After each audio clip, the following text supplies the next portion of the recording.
Hi, I'm Grant Abbott. I'm Principal with SMSF Strategies and also Chairman of the Australian SMSF Members Association. Today I want to talk to you about property, but I want to talk about negative gearing.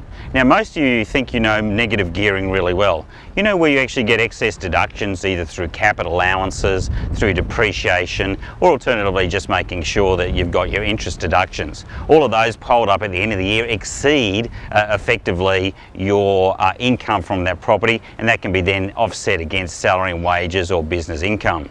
Now that all sounds very well, but that is so old school. That is like prehistoric, you know, pre-2000.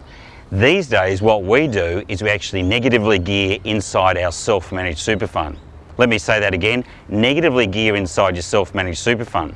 So what we do is we set up this self-managed super fund, the holding trust. See some of my other videos on how to set one of these things up. But what we do is we want to make sure that we get these interest deductions, capital allowances and depreciation to throw that superannuation fund in a tax loss. Now what are we going to do with the tax loss inside that fund? Here's the deal. What we're going to do is offset contributions tax. You see, when you salary sacrifice from your employer, or if you're a small business owner, you put money into super and get a tax deduction outside, that money goes inside the fund. There's no such thing as contributions tax. It goes inside the fund is assessable income.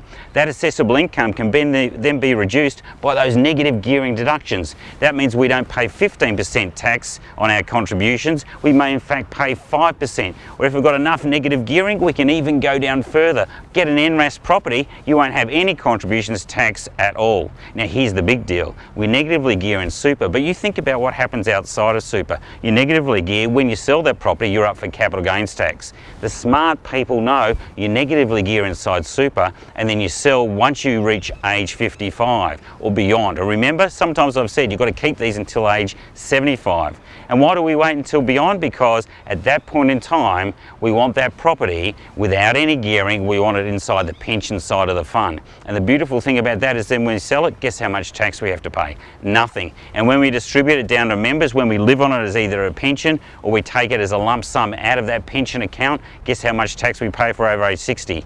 Zero. So we have the beauty of negative gearing and a capital gains tax exemption. That means hundreds of thousands of potential dollars in your pocket for your family's wealth over a period of time. Anyway, that's Grant Abbott signing off with my best strategy ever, negative gearing inside a self-managed super fund.